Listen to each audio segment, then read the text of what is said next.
Hey guys, what's going on? It's Trent again here at Blood Mountain Craftsman, and today we got a little bit different of a project than usual. As you can see, we've been working on the home gym back here, but we really need one more thing, and that is a mat down there so we don't crack the concrete or anything. All right guys, so we're about to head to the hardware store. I need to hit up Home Depot and Tractor Supply. So Tractor Supply, I'm going there to get the rubber mat. It's actually the horse stall mat.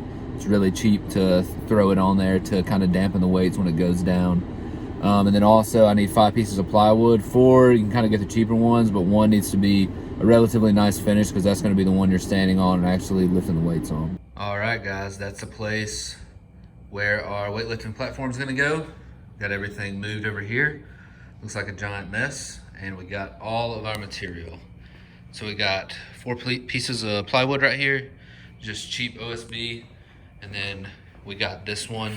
It's 3/4 inch birch. This is what we're actually gonna be standing on and what we actually see. We also have this horse stall mat from Tractor Supply, which is gonna go on the edges. So when the weights drop, this will be what it hits versus the wood. All right, folks, first step is to lay out 2 pieces of plywood, just like that. I'm starting off long ways, and then we're gonna sandwich the other 2 at a 90-degree angle to that. So you can see what I'm talking about. I got the 2 pieces of plywood right there running long ways. And then I started that piece that's gonna run perpendicular to that. And then the 4th piece of OSB is gonna go right here as well. All right, guys, we got the 4 pieces of plywood sandwiched together.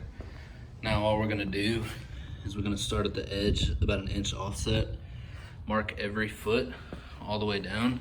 On the seam, we're gonna mark an inch on either side, all the way down on each side, and then we're gonna put some screws in there just to clamp everything together. We're gonna do that on all 4 sides.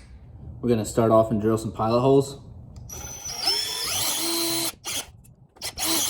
Well, a broken drill bit sure does slow things down, but what do you do? All right, guys, I got the screws laid all out here. There's 8 on each side, which now that I think about it, it's probably a little bit of overkill because we have this other top layer to put on and sandwich it all together. But, you know, I'd rather it be overbuilt than underbuilt. Then we're gonna go ahead and screw in our 1 1/4 inch screws. All right, we got the base of the platform screwed down, which is 4 of these 4x8 plywood sheets. I got a 19x32. It's not super important about the width of the plywood. As long as you get about a 1/2 inch, it should make it work. A couple things I noticed is that you gotta be real careful when screwing these in, just because of plywood, you know, it's different densities. Some of them will go in real easy, and others you really gotta hammer down. But we want the head to just be flush. So see, that one's, might have to drive that one down a little bit more, because we're gonna put our nice piece of 3/4 inch birch right in the middle, and then on either side of that is going to be the that hard rubber mat stall. So we want it to be as flat as possible. I mean, this is a pretty sizable chunk of wood, so it is gonna weigh it down. I didn't run screws going along the center just because I'm gonna have so much weight on top, and I'm also gonna run screws through those too, so everything should be shunts down really nice. All right, guys, so we want the nice piece of plywood, 3/4 inch plywood, right in the middle. So there's 2 feet on this side and 2 feet on this side. Now we're gonna screw this down, and then after that, we'll get to working on the rubber.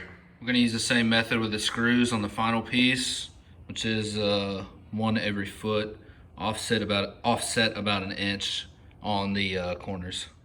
All right, guys, we got the middle piece of 3/4 inch birch screwed down. Now all we have is these 2 foot by 8 foot gaps on either side, and that's what we're gonna use the horse stall mat to fill in. So we're gonna unload the horse stall mat, cut it in half because they come in a 4x6 sheet, and then we'll also have to make some 2x2 squares to fit in at the very ends. Good morning, guys. It's the next day.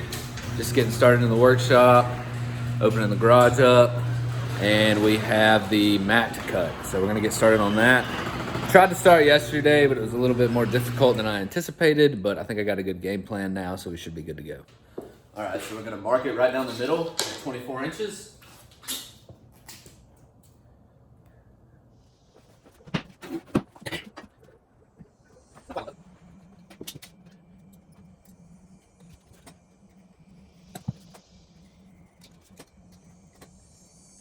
This stuff is real tough to cut, but once you make a couple passes and you drape it over something like a bench right here, you can see it starting to open up and it gets a little bit easier.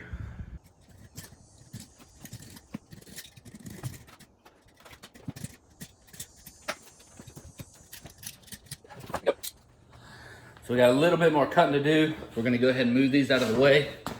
So these pieces of rubber are now 2 foot by 6 foot.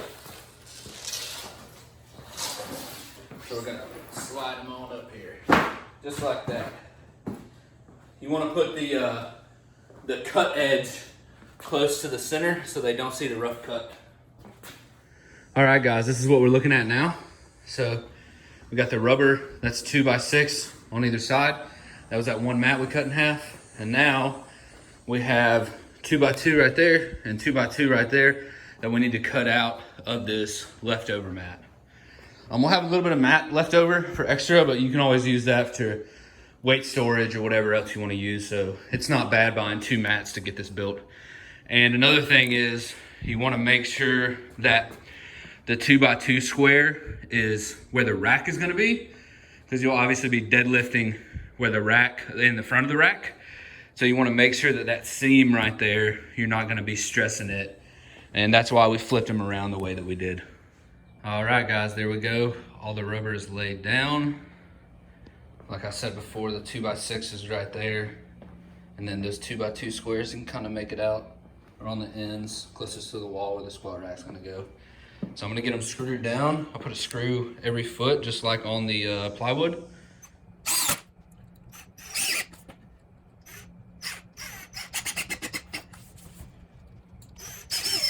All right, guys, that's it. Got everything screwed down. Got an 8 by 8 lifting platform. 3 layers, 2 layers of plywood, and then the top layer is that nice piece of birch, and then the horse stall rubber. So let's get this mess put back on there, and then I'll show you the finished product. All right, guys, that's all she wrote. I think it looks pretty good. Even used a little bit of the leftover mat just to keep the weights. Waiting on the weight rack to actually come in, but I think that'll do the trick for now.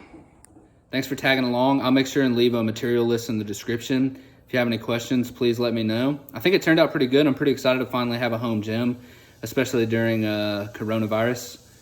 But yeah, thanks for tagging along, and talk to you again soon.